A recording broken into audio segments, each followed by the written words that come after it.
Hey guys, today we have Zen Honeycutt. She is the founder and activist for Moms Across America, which is a nonprofit organization that is really helping support getting organic foods in our grocery stores, in our schools. She, along with so many scientists and doctors, are running studies on the types of foods that you can find in our grocery stores, even fast foods. The amount that we're going to learn today is just astronomical. So kick back, relax, let's dive into it. Women need to empower women, and our voice matters. Bitch. Welcome to the Mom Bitch Podcast. This episode of the Mom Bitch Podcast is brought to you by btrnation.com. Hey there, amazing mamas. Are you ready to spice up your snacking routine and add a dash of fun to your day? Get ready to rock your taste buds with BTR Nation. Imagine this. You are juggling a million mom tasks and suddenly hunger strikes. But fear not, because BTR Nation is here to save the day. If you go to btrnation.com right now, you can actually take a snack quiz. It is the coolest way to discover snacks that will make your mama heart sing. Are you fruity, chocolate, nutty, or maybe you're a combination of all of them like me?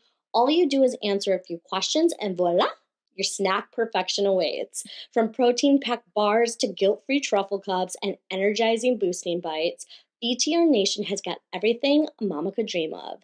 And guess what?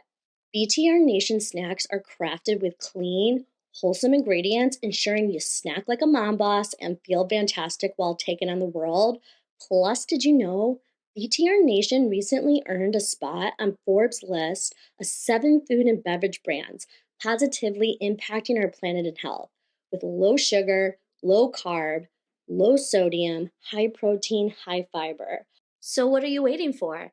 Head over to btrnation.com and enjoy, because we get 20% off and free shipping with code MOMBETCH.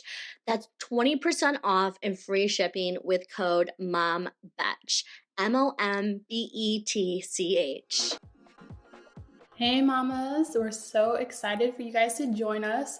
We have this super talented founder of Moms Across America, Zen Honeycutt. She's here. She's going to educate us on all the things we need to know in this day and age.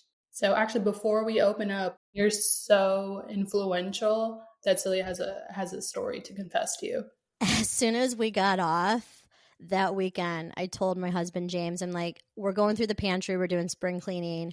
I was like, we're going to figure out what's not organic. And I feel like marketing's scary. And I know you're going to get into this because it makes it look like it's clean. But I realize, like, by the time you have holidays and parties and guests and this and that, we had a lot of non-organic, like, processed things. Threw it all out. And I was like, Zen, if she was in this house, would be like, what is this? We're getting rid of it. And so I'm proud to say that in our house, we are 100% organic. Nothing else is allowed in. Even my husband tried to hide a couple Reese's. I found them. I threw them out. Justin's peanut butter cups, I bought him. I replenished, but we are 100% organic. I'm so excited for you to educate us on why everyone needs to do what I just did. Yeah, it's amazing, Celia. I'm so impressed. It's a big step, isn't it? Yeah. It feels weird to throw food out. It feels very weird to throw food out. But once you know what we know now, because we had a pre-conversation and what I'm going to share with you today, you'll want to get it out. We repurposed it. Like, my in-laws are like, we'll take it. And you can take it. You know what I mean? Because, you know, like, you can't be perfect, right? And we don't want to necessarily waste food. So if someone wants it, we can have it, you know. But no, I was like, no, Lakin, he's young, we're young. Like, no, we are going only organic. And I'm so excited for you to share with the rest of us why we need to make that decision to switch over to the good side. Thank you for leading with that. That's very inspiring. Yeah, I will dive right into it in just a little bit of background. I started this nonprofit, Moms Across America, over 12 years ago because my children had allergies, autoimmune issues, asthma. One eventually ended up having autism symptoms. 20 something different food intolerances. It was not fun. I was stressed out. Going to social occasions was like a minefield. Is my kid going to grab a cookie off the coffee table, which he did, that had nuts in it and end up in the hospital? Yes. Really stressful. And when I found out about GMOs, genetically modified organisms, in the food supply that had not been labeled for 17 years, can you imagine the government allowing foreign proteins, things that had never been safety tested on humans, right? In the foods, they're foreign protein. Your body reacts to foreign proteins, right? It's an invader. It's going to not want it in there. So it causes inflammation in the gut. And these three types of GMOs, there were only two at the time, but now there's three types of GMOs. I'll get into those in a minute. They can cause the body to push, want it away, and cause inflammation. And there's other effects of these GMOs as well. And they were in the food supply for 17 years. And I found out about it through Robin O'Brien and Jeffrey Smith. He had a movie called Genetic Roulette that he played for free in 2012 for a couple months. And I saw that, and I started getting active and passing out flyers at farmers markets to let people know about GMOs, because this midwife, grandma, mom, Pam Larry, started the GMO labeling initiative in California. It was the first one. She wanted GMOs labeled, so she started Prop 37. And so I started passing out flyers. And let me tell you, ladies, I did not want to be an activist. I thought activists wore too much patchouli. They were fuss budgets. I avoided the Greenpeace people. Back then it was not cool to be an activist. It was so I did not want to do that. But when I learned about GMOs and I saw in my children the rashes and the allergies and the irritation and the erratic stuff and the tiredness and dark circles on their eyes and the green stringy poop and the diarrhea and then the constipation and it was just not normal what was going on, and then them actually getting tested and finding out they had so many allergies. I was like, this has to be connected. Yeah, for sure. Okay, so just for people who are like, why this GMO thing, right? They don't understand it, and which is understandable because it's not labeled, right? In the government, and people on TV aren't telling us that our 85 to 100% of our main commodity crops are GMO. Corn, soy, and sugar beets. 100% of sugar beets grown in the U.S. are GMO. So there's three kinds of GMOs, okay? The first one is called Bt toxin GMOs. That stands for Bacterotherogenesis, and that is a bacteria taken from the carcass of a dead grain caterpillar.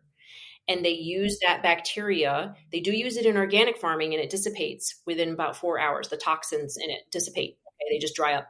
But in genetically modified Bt crops, they genetically engineer that bacteria to constantly reproduce more toxins. It's like a little toxin factory. So then they genetically engineer that into every cell in the seed, which goes into every cell of the plant. So when the little corn rootworm comes along and eats the root of this GMO Bt toxin corn, that toxin gets into its stomach. It constantly reproduces and bursts open, puts holes in the stomach, explodes its stomach, and causes that bug to die. So that corn, GMO corn, is a built-in pesticide. The whole plant is a pesticide. And by the way, don't those little holes in the holes in the intestines sound like gut dysbiosis and what's happening to children in America? Yeah. In the corn chips, in the corn tortillas, in the corn cereals, in the corn syrup. That's what has been put in our food supply. So that's the first type of GMO. It is a built-in pesticide, and it's called Bt. The second type of GMO is called HT, or herbicide tolerant. That's the one that's genetically engineered to resist glyphosate, herbicides, dicamba, paraquat, all these different things. 80% of all the GMOs are genetically engineered to withstand glyphosate, to resist herbicides and glyphosate herbicides. So that is why 280 million pounds of it a year are used. So they can spray the entire crop with Roundup or Major Pro or whatever type of herbicides it's genetically engineered to resist. And the crop will not die, but all of the weeds will. It actually kills every living thing it touches. It's a chelator. It grabs onto and makes unavailable the vital nutrients of any living thing it touches. Dr. Don Huber says it essentially gives the plant AIDS. So the normally harmless bacteria in the soil will kill that plant. That's how it kills the weeds. Imagine what it's doing to our immune system. Right, because we're eating it. Okay, so that's the second type of GMO. It's genetically engineered to resist herbicides. The third type of GMO has nothing to do with herbicides or pesticides, which sounds lovely. They're genetically engineered to have a desired trait. So I call them DT GMOs. They are most commonly called CRISPR or gene drive. Now, the problem with these types of GMOs that are supposed to be like, have more vitamin A or be a pink pineapple. God knows why we need that. Or apples or potatoes that don't brown. But keep in mind, they're still rotting. The browning is being masked, genetically engineered for us to not see the browning, but you still smell them rotting. Yeah. And these are potatoes that are used in restaurants all across the country called Simplot potatoes. And the genetic modification of these organisms is a problem because what they're showing across the board in the studies, even from the people who want these things to be, proliferated in our food supply, they're showing thousands of off-target mutations. Off-target mutations means things happening in that organisms that are not planned, that are not supposed to happen, unintended consequences. I think we should be intentional about our food. We should know what's happening in our food, and we should be intentional about what we're putting in our body. And I've got social media and sports and, homework and weird things going on in the world that I worry about with my kids. I don't need to worry about, off-target mutations happening in the food that I'm feeding to my kids. So I don't want to feed any of these types of GMOs to my kids. I think they should not only be labeled, which now they're calling them bioengineered instead of genetic engineered. They're calling them bioengineered. So you might see that on a package, contains bioengineered ingredients. So I don't want to feed any of them to my kids. I think they should be labeled, but not only labeled, they shouldn't be in the food supply at all, because there really has not been sufficient human testing on these things. And by the way, the Impossible Burger made with all kinds of GMO soy. Oh, that's interesting. So that was my start, was finding out about GMOs and learning that they're in the food supply, not labeled. And when my son was rashing out, constantly, it was like 7 months of a rash that lasted 2 weeks at a time. And we were taking him to Western medical doctors, and they were telling us just slap a cream on it. It made it worse. Yeah. And one day he was sitting at the breakfast table, and he looked at me and he said, "Mom, I wish all my allergies would go away." Right? He was tired. He was tired of them. His lips were red and flaky and swollen. It looked like a vacuum cleaner had been sucked on his mouth, by his mouth. His lips were puffy.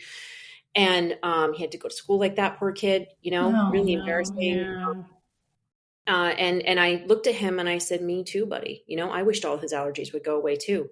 But the voice in my head was saying, that's never going to happen, because the doctors had told me they weren't going to get better. In fact, his nut allergies would only get worse with every exposure and eventually potentially kill him. Jeez.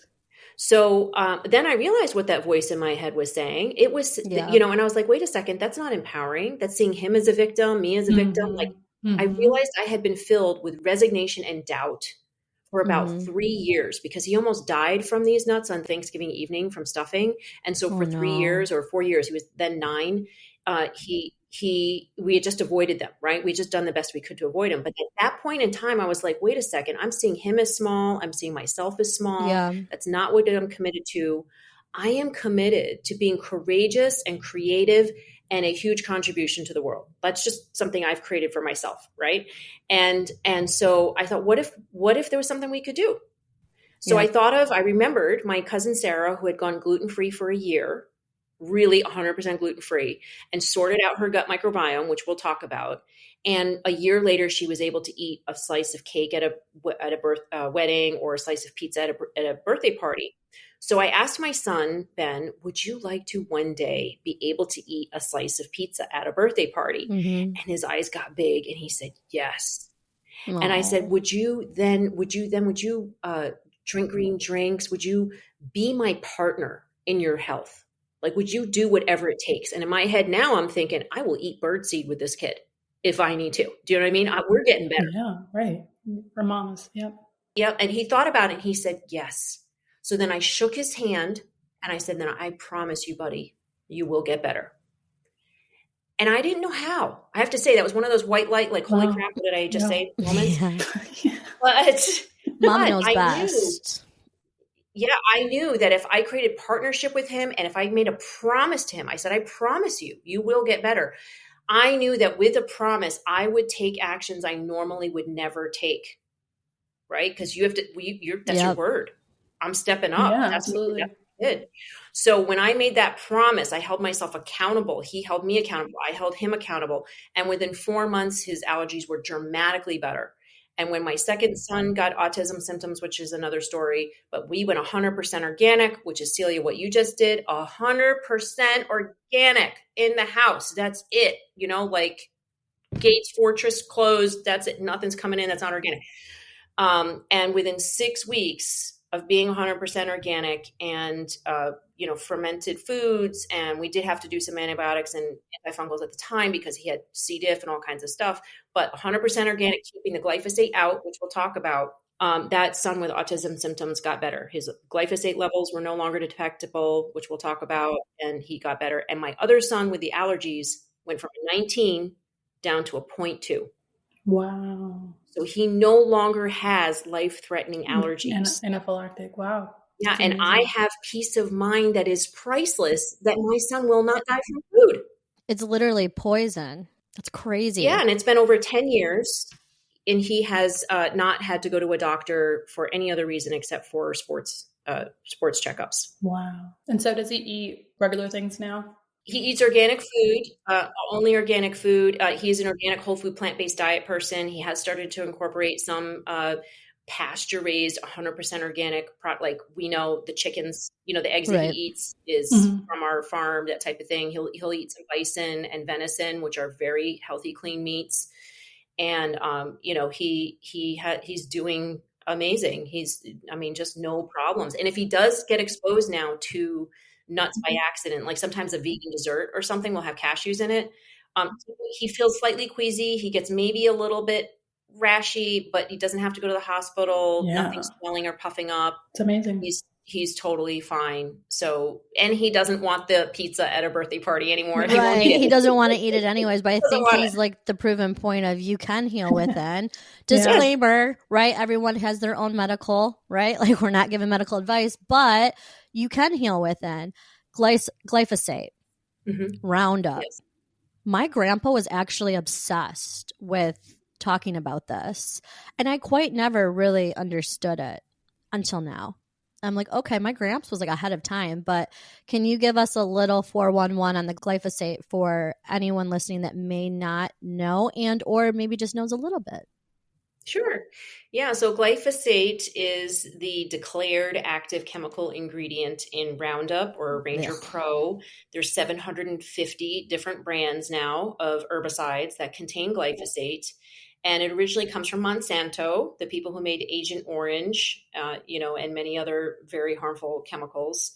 And it is the declared active chemical ingredient because there are many active chemical ingredients in Roundup. Do you know what I'm saying? The other ingredients are there, and they are 1,000 times more toxic than glyphosate. So glyphosate is not just like the most toxic thing on the planet. It's not. It's actually more long-term harmful, right? Acutely toxic means that within, I think it's either 48 or 96 hours, it kills more than 50% of the animals, like the fish or the oysters or whatever that are exposed to it. Glyphosate takes longer, but it is connected to cancer, endocrine disruption, liver and kidney disease. It's a neurotoxin. It causes nervous system damage. It's been shown to damage sperm in 4 different ways, all the ways that matter, right? And it's been shown to androgenize baby girls, meaning it causes the anal genital distance to be longer if the mother is exposed to glyphosate, like lives near a farm. And her anal genital distance of this baby girl will be longer, and that is a masculine trait. So that's just out from Dr. Shauna Swan. And it has been shown to a huge increase. I'm sorry, I don't remember right now, but it's something like 60 or 70% increase of prenatal birth, which can lead to miscarriage and prenatal death when the mothers have high levels of glyphosate in their urine. So glyphosate is also the most widely used herbicide in the world. Over 280 million pounds are used on our food supply every year. And it's sprayed directly on GMOs, which I'll explain in a second. It's sprayed directly on the GMO crops that are genetically engineered to withstand glyphosate herbicides. And it's also sprayed as a drying agent on non-organic crops. So they're not GMO, but they're also not organic. So that these are conventional crops like wheat, peas, beans, legumes, lentils, chickpeas, barley, oats, sorry, beer drinkers. It's sprayed on these grains as a drying agent to hasten the harvest and to make it easier and cheaper for the farmers to harvest. The problem with that is that the glyphosate absorbs right in. It doesn't wash, dry, or cook off. Same with the GMO crops. It's sprayed on the GMO crops as a weed killer, but it soaks right in. The GMO crops might be Roundup ready, but we are not Roundup ready. Right. And we are consuming these residues that cause all of those problems, which can be contributed to about 40 different Western medical diseases now.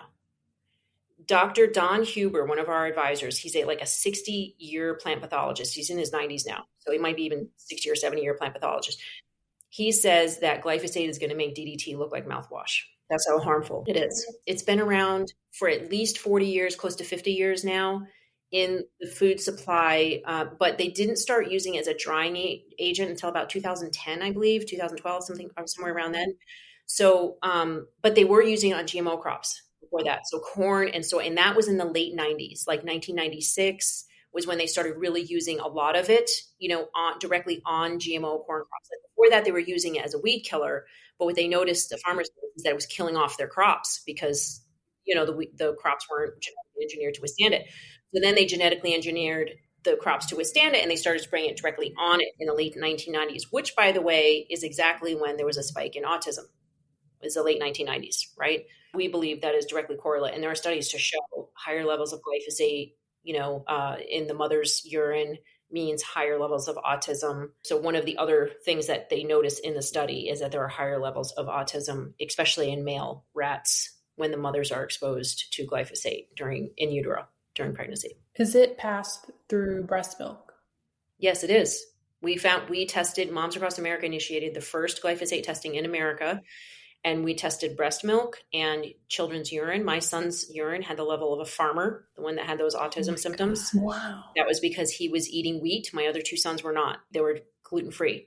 But the middle son, when we went out to restaurants, he didn't have gluten at home, but when we went out to restaurants, he would eat the tortilla wrap or the burger bun, or we could go to Nana's and he would eat the cookies. He was eating glyphosate on wheat. That's the only difference between my son's diets. And he had a sudden onset of autism symptoms at 8 years old.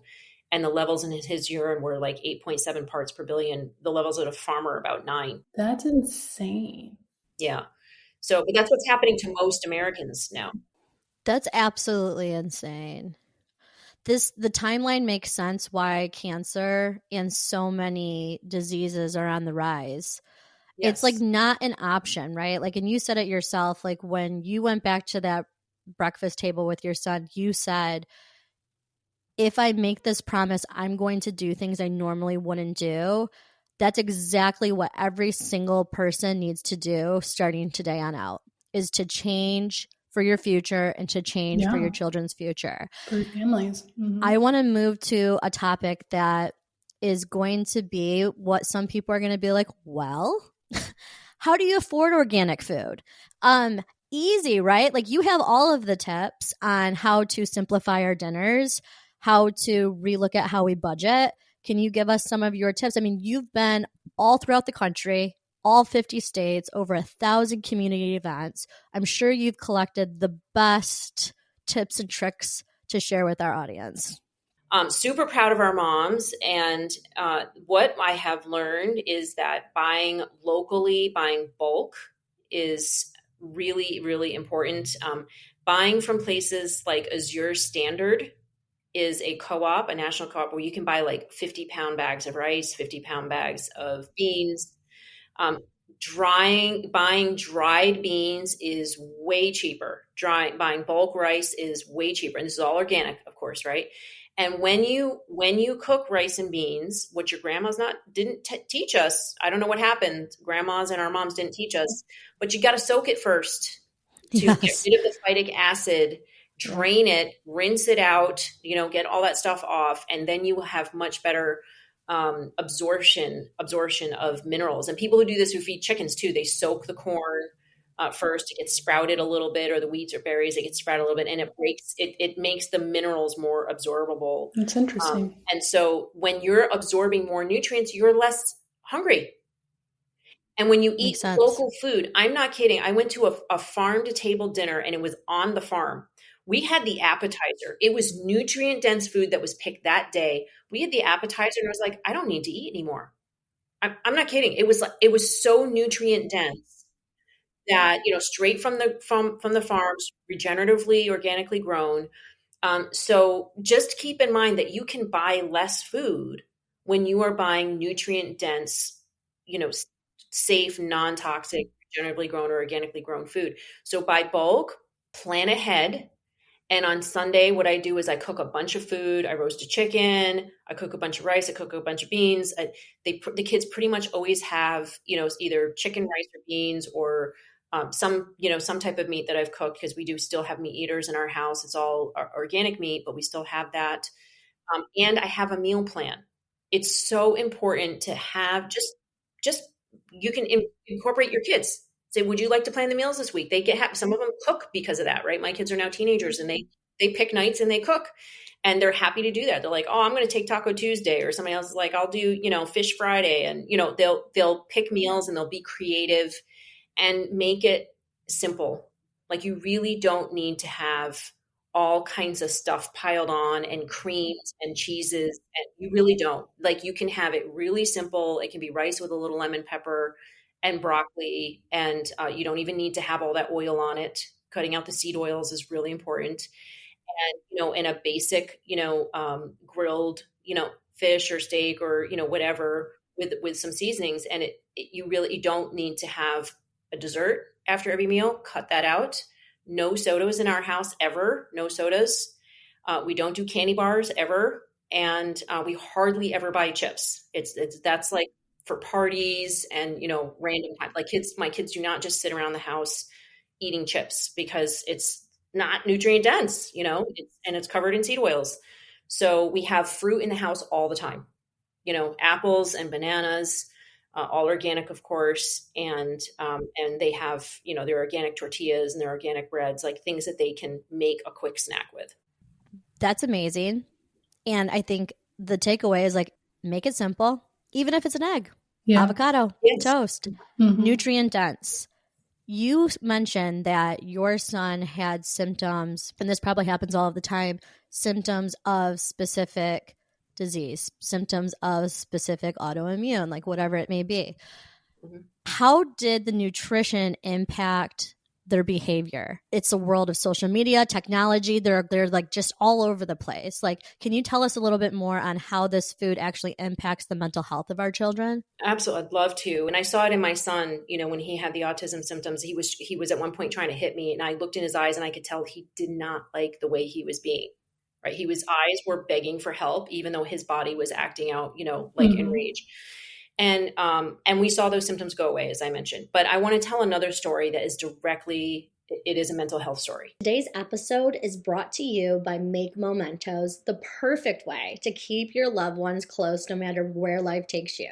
If you're like me, you are constantly juggling work, school runs, trying to keep up with family across the country, sometimes even miles away. Well, I've got something incredible to share with you today. It's called Make Mementos, and it's about to revolutionize the way you connect with your loved ones.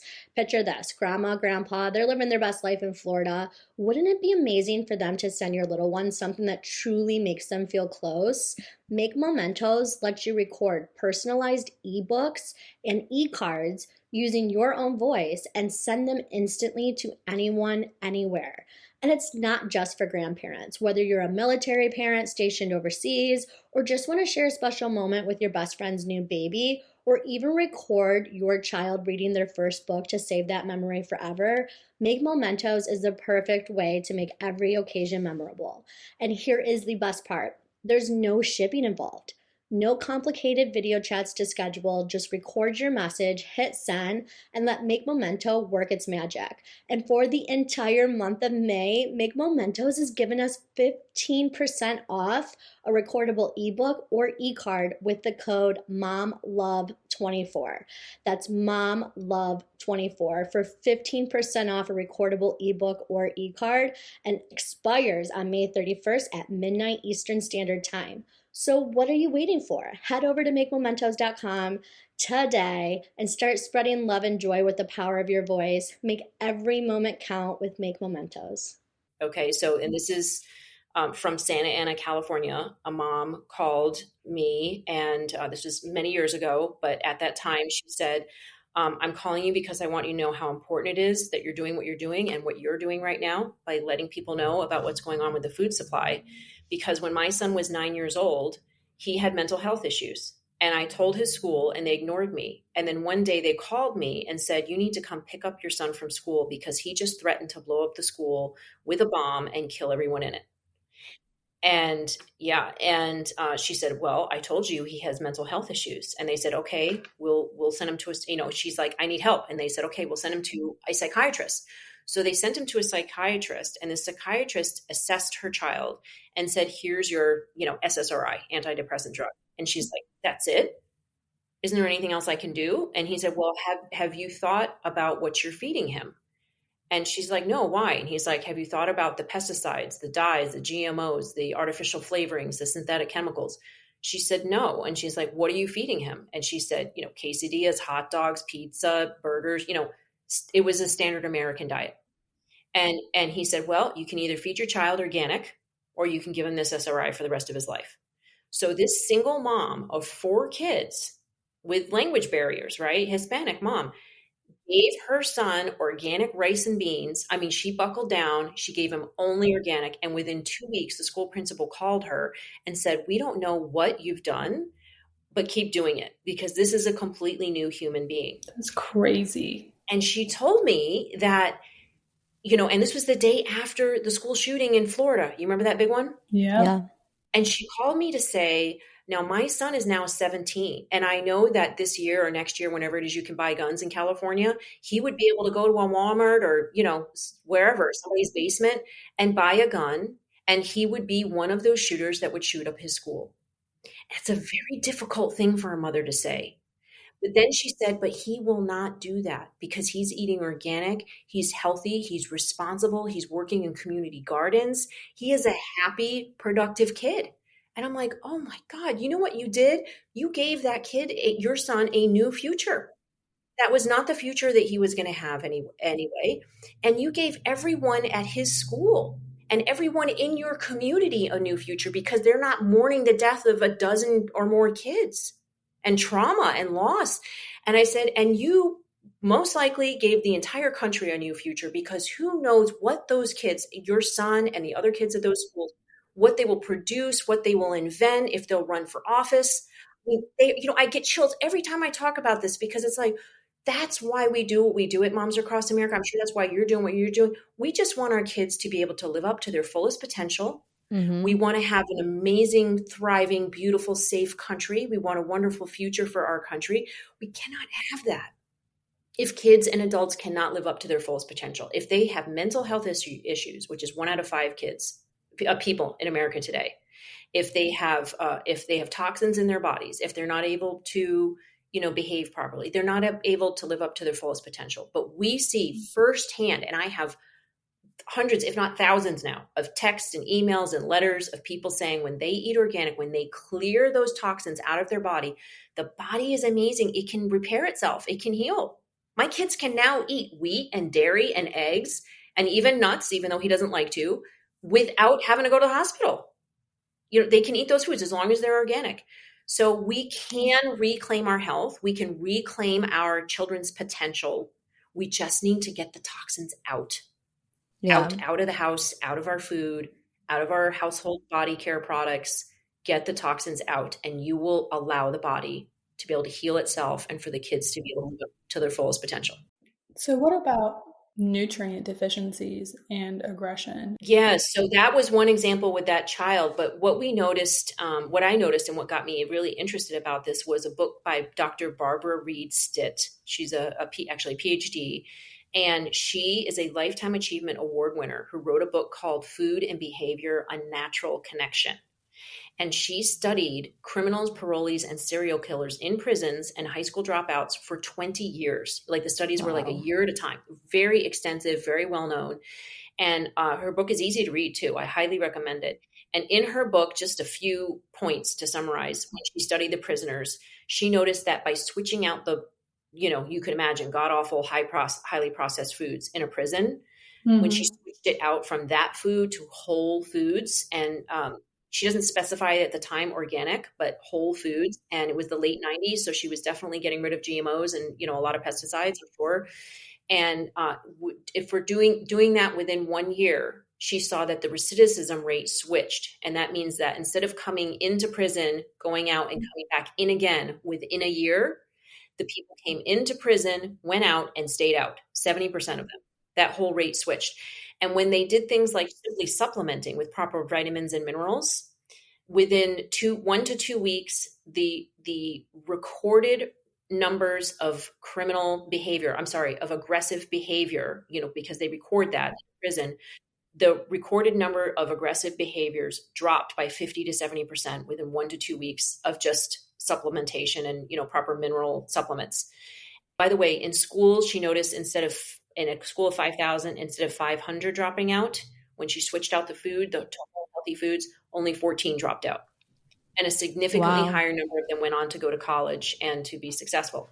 That's crazy. What she noticed, that the one thing, the top, one thing that the dropouts and the parolees and the criminals and the serial killers all had in common was not their race or their socioeconomic background, as you might guess, right? They were not just colored people that lived in, cities or something like that, as somebody might guess. Whether they were rich or poor or black or white or whatever race they were, the one thing that they all had in common was that they bragged that they lived on junk food. They were like, I only eat soda and pizza or something like that, right? Yeah. They lived. So therefore, they were having high concentration of toxins, which we discovered when we tested fast food, 100% positive for glyphosate, 76% positive for pesticides, up to 29 different pesticides, 100% positive for heavy metals, some levels like 1,000 times higher than what the EPA has been shown to, what the EPA allows in drinking water, veterinary drugs and hormones. We found a chemical called butanediol, which is a central nervous system depressant, which causes combativeness in 47% of the fast food that we tested. What is that doing crazy. there? What on earth? And so what we've seen, and the school lunch testing, pretty much the same. There was an aviary contraceptive, veterinary drugs and hormones, an aviary contraceptive in 4 of the school lunch samples and in the Chick-fil-A sandwiches. So the lab owner that helped us coordinate the testing and conducted the testing said that there were more toxins in this food than nutrients. And we saw that in the vitamin Bs that I just mentioned, the vitamin Bs. I didn't quite get into the vitamin B story, but the vitamin and supplements, which I'll get into the vitamin Bs, are so important. And the vitamin Bs were what we tested for. And this is important because, as Dr. Barbara Reed Stitt mentioned in her book, the other thing that these criminals, parolees, and serial killers and dropouts had in common was that they had low vitamin B deficiency, which impacts the prefrontal cortex of the brain. You need vitamin Bs like B9, B12, B3 in order for the prefrontal cortex to work properly. And that means making good decisions. Yeah. Okay. So we tested the fast food for vitamin Bs. And what we found is no B9 or B12 at all. The scientists we showed that to, they were like floored, not even trace amounts. And vitamin B3 was so low that you as women would have to eat 333 Chick-fil-A sandwiches in one day in order to get your recommended levels of vitamin B3. That's insane. And a man would have to eat 380. And the vitamin Bs are so important. I know I'm talking a lot, but I'm going to tell another story. Is that okay? No, yeah. This is a requirement, right? Like everyone needs to take your class in life. But go ahead. All right. So I'm going to keep going. So there's a study out of the University of Strasbourg that showed where when a farmer requested that the University of Strasbourg study the hamster population in his field, very caring farmer, he noticed a decline in the population. And he had a monocrop cornfield, which most people might know is probably GMO, right? Definitely used a lot of pesticides and herbicides and fertilizers, because that's what monocrop, means. And the soil was like sand, is the first thing that the scientists noticed. And then in studying the hamsters, they noticed a very disturbing behavior, which was the cause of the decline of the population. And that is that the mothers were cannibalistic. They were eating their young on the first day of life. And when they tested these cannibalistic mother hamsters, they noticed that they were completely devoid of one vitamin, and that was vitamin B3. And when they administered vitamin B3, the cannibalistic behavior completely stopped. Wow. The violent behavior stopped. So doesn't that make you wonder? What if we were simply doing vitamin and mineral tests on our kids and criminals? And, what if we were administering proper nutrition? Goodness, what if we had nutrient-dense, safe, non-toxic food? Right. What if people were actually getting nutrients through their food? Would we have two mass shootings a day? Would we have people grieving all across the country from mass violence? Would we have mental health issues like skyrocketing through the roof? Because of convenience. This is huge. I mean, think about it. Like some people, that's all they eat is fast food every day, all day. Like they are getting zero nutrients. And then people wonder, why are they getting divorced? Why are they abusing their kids? Why are they getting in fights at school? The aggression is directly related. I mean, it's right on the description sheet from the manufacturers that this chemical butadiene causes combativeness. We have multiple studies for decades showing that a deficiency of vitamin B can lead to prefrontal cortex, dysfunction and violent and aggressive behavior. We know what's causing it. And so honestly, I know gun laws, like it's a whole nother issue. Moms Across America doesn't really get into it, but criminals don't follow gun laws. You know what criminals do? They do whatever the heck they want because they have mostly mental health issues. Why do they have mental health issues is what we need to address. Right. Let's look at what they're eating. Let's look at the chemicals that they're being exposed to, right? Mm-hmm. Right. I have a question. So you go to your pediatrician, you go to your doctor, right? Whether you're an adult, you're a child. I have never once had a standard MD doctor say, let's test your minerals, right? Like, do you have to go to a functional medical doctor? Like, can you give us tips on how do you find one, right? Like, what do you need to ask for? Can you ask your standard primary care to do additional testing? Does insurance cover Yeah, you it? can ask Western medical doctors to do whatever you want, but they will mostly not do it. And they will also tell you, oh, your hormones are fine. Yeah. And because they study levels that are like way lower or way higher, that's more suitable for them. In some cases, if your levels are low, but that's actually fine, they'll be like, oh, they're too low, and they'll put you on drugs, Yeah. Or if your levels are high, but they want to avoid that and they don't know what to do about that, like say heavy metal levels, and they don't really know what to do about that, then they don't tell you to avoid certain types of foods. They just don't know about nutrition. They just have not studied nutrition. So go to a functional medicine doctor, a naturopath, a holistic doctor, or a homeopathic doctor. Also nutritionists, doctors that have become, like I personally went to an iridologist, would seem very woo-woo. They take a picture of your eye, the iris, and she was a nutritionist as well, and an herbalist. So she had all three of those things. And that's the doctor that told my son that he had an allergy to carrageenan, which is a seaweed food thickener. It was in hot dogs, and ice cream.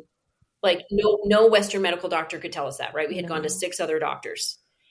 And there was this iridologist that told me that without pinpricks, without the 300 torturous screaming pinpricks that they have to go through, without a blood sample, my other kids, I had to get them all draw their blood. You know how hard that is? That's like torture. That's like, it's traumatizing. I hate to use the word trauma because everybody's overusing it now, but it can be traumatizing, not just for the kids, but for the mothers, because they're having to put their kids through this. So, that's when I started sending my ex-husband to go do that. It's like that you're doing that. Yeah.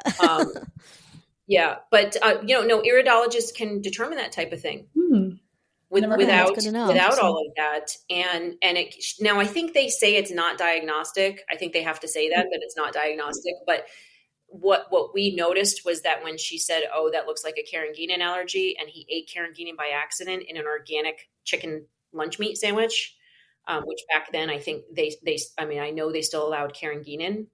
I don't think they do now. The National Organic Standard Board's got lobbied by people like us, to not allow carrageenan in there.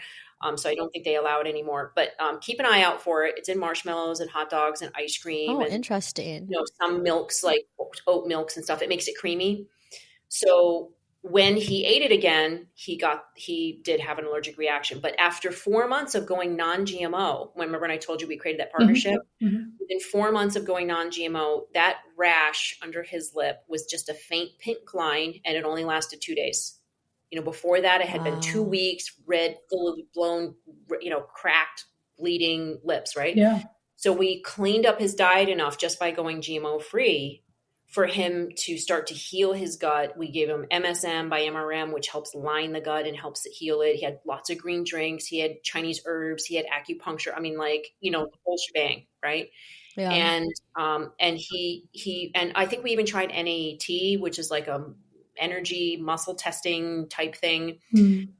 Yeah, I would just urge you to keep trying. Like, I didn't do the GAPS diet. A lot of people are like, oh, do the GAPS diet. But it was just really hard. Like, I just could not imagine putting my kid on bone broth for 2 weeks and having them not eat food.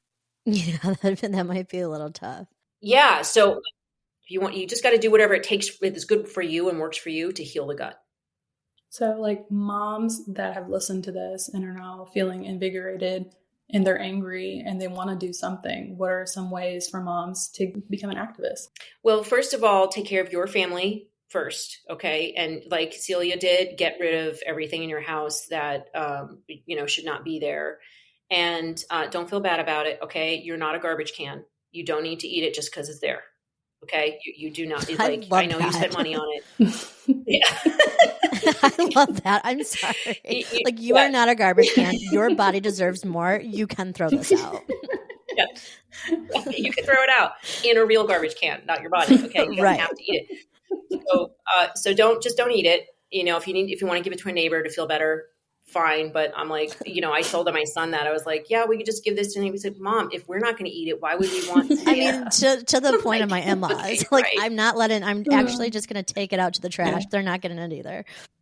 After you take care of your family, what are other things that we can do? So you can go to momsacrossamerica.org or .com. We have both URLs, and sign up for our newsletter. It's under Connect. Sign up for a newsletter. You can volunteer as well. We don't have campaigns happening right now, but you can definitely volunteer by having a movie night. I love to have organic potlucks movie nights and show, GMO OMG or Genetic Roulette or Corn King or King Corn, I think it is, Future of Food, Food Inc. I'm in a bunch of movies. One is called Secret Ingredients by Jeffrey Smith, and it's about kids with autism getting better. And my son is one of them that was featured. I'm also in Modified, which is a beautifully made, artsy, quirky type movie it's basically a love story between a mom and a daughter and her mom's love of gardening. And it's amazing. And she addresses the whole GMO issue. And also in the movie Bought and Common Ground, which is out right now. You can go to the website, Common Ground. I think it's the film, Common Ground, the film. And there's other movies called Common Ground. Make sure it's the one it's affiliated with Kiss the Ground. The first movie was Kiss the Ground, and it's Kiss the Ground nonprofit. They're affiliated with them. So that movie is amazing. It's all about regenerative organic agriculture. So, you could host a movie night where you show Kiss the Ground and then be like, hey guys, let's all go see Common Ground when it comes into, our town, our theaters. Yeah. And you can start dialogues, and you can do things like say, hey, who wants to be in charge of finding where all the CSAs are in our area? Who wants to be in charge of finding where the pasture raised beef and pork and chickens are, right? Let's gather up the resources, support each other. Let's do what they call in Australia or New Zealand a kill share, right? If you buy a whole cow and everybody gets a quarter of it, that type of thing. Oh yeah. That's pasture raised. They call it a kill share. So, organize, strategize, mobilize, get your community together. We have another group called Neighborhood Food Network, another program. And if you go to neighborhoodfoodnetwork.com, it gives you resources on how to grow your own food, what kind of meetings to have if you want to gather up all your neighbors and say, hey, we're going to grow food. And, we want to grow food just to share it and connect people. I mean, nobody cares if you're a Republican or a Democrat or you're vaccinated or not vaccinated if you've got a basket full of peaches to share with them, right? It brings people together. Yeah. So do that. And know that if there is a natural catastrophe or an unnatural catastrophe, like power outages, it takes 5 to 9 meals. And I would say as a mom, 5 meals, right? You would do whatever it takes to feed your kids. So in that case, you don't want your neighbors to be your enemies. You want your neighbors to be your partners, and you want to be working together to feed each other. So meet your neighbors, get together, grow tomatoes, share peaches, do the stuff with your neighbors, and you will you will reduce your anxiety and you will sleep better at night. When you are connected with your neighbors, you have better mental health. I'm putting in 2 raised beds and I forget what it's called, like that metal cute thing to put tomatoes. Yes. But I'm actually going to start planting our own food so I can teach Lakin how to do that. But as we wrap up this episode, I want to go into our last segment called "Do you give a shit or do you not?" Because I feel like at the end of the day, you either give a shit or you don't. Mm-hmm. Like you either do the damn thing or you don't. And it seems like you are a glowing example of running your household. Because I feel like a lot of times the kids guilt the parents, or we just have become very like lenient, if you will. I'm raising Lakin how I was raised. Like I had rules, right? Like I had to obey my parents' rules. My parents, their house, their roof, you're listening to them. Can you help empower us mamas to stay strong with our children? Because I feel like we need those reminders from someone. Yeah, well, I'm not a perfect parent, I have to say. I was raised with an authoritarian dad, a Caucasian, New Englander, bootstrap and do it yourself. I mean, this man did everything himself, and his hands were calloused, calluses from working so hard. He was a hard worker, up every morning shouting for us to get up, and very dominant household, authoritarian, and but taught me how to work hard. And he was a Mensa, very, very smart. My mother was Chinese and was very passive, and beautiful, smart, loving, saw the good in everything, and just sort of follow the direction of what was going on with my dad. So we had a lot of rules. If you did not feed the dogs, you couldn't eat dinner. You had to wait till everybody's done. You had then feed it. If like you missed your week of feeding the animals, if you didn't do the work, we had to get up. We had to work. We ran a business together. A summer camp type thing, resort business together. I had to clean beds and toilets and kitchens and bathrooms and showers, scrub moles off wall. Like I worked hard as a kid. I learned how to work hard, how to build things, how to make things, be outside all day in the summertime. And my dad threw out the TV when I was in 4th grade. And by 5th grade, instead of 4 B's and 1 A in 4th grade, I had 4 A's and 1 B in 5th grade. And I had a reading level of a 12th grader in 6th grade. So I had much better reading comprehension and understanding and ability to communicate because my dad was so committed to education and discipline, and my mom, followed that lead, and we were very well educated and had a lot of, rules and regulations in our household. Now, in my house, I went along the way of having a little bit more freedom. My ex-husband is from Southern California and grew up, watching a lot of Star Wars during the summertime, did not work like I did, had a lot more freedom. And so we really tried hard to navigate that. We did have some parenting issues. We had other things that went on. That's why our marriage ended, but we are very good friends and, still co-parent our kids together. And what I believe is that you need to trust your kids to do what is right with guidance. And it has to come with education. You cannot just say, do this and do that without any explanation. Enroll them. Say, hey, guys, we're going to watch this movie. I don't want to. 20 minutes. 20 minutes you watch this movie, and if you don't want to watch more, you can go. But 20 minutes, this is what we're doing now. This is what we're doing. And I'm going to make, organic popcorn so we can have that but only people who sit and watch the movie get to have it, right? Like make deals, but also this is what we're doing now. Because kids often say, my mom used to say this when they would bring us to the orchestra, to the concerts, to ballet, they would live near a university and they were bringing us out. And I don't want to, I'm not going to like that. My mom would always say, well, you don't know unless you try it. We got to try, you got to go. and then every time we're like, wow, that was a really good play, or that was a really good, orchestra, or really good, ballet thing. And so they don't know unless they try it. And, and everything that they've eaten, there was a first time. They'll be like, well, I don't like that. Well, you don't know unless you try it, So you're in charge. You're the one buying the food.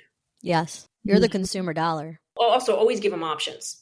we're going to eat this or that. You know what I mean? If it's like a snack or not necessarily dinner time. Sometimes you're just picking, and that's what they're eating. Whenever you can offer them options, incorporate them and ask them to choose. And you could even ask them, hey, do you guys feel like chicken or, homemade pizza tonight? Like what, and then get them involved with the cooking and get them involved with watching the movies and get them involved with seeing how they feel after they eat those foods. Start to point out, hey, do you think maybe you had that fight with your sister? This is what happened with my son, my middle son, in the school lunches. On Fridays, he would have school lunches. And for some reason, he would have fights with his brother that same Friday, and he would lose his Saturday morning cartoon privileges.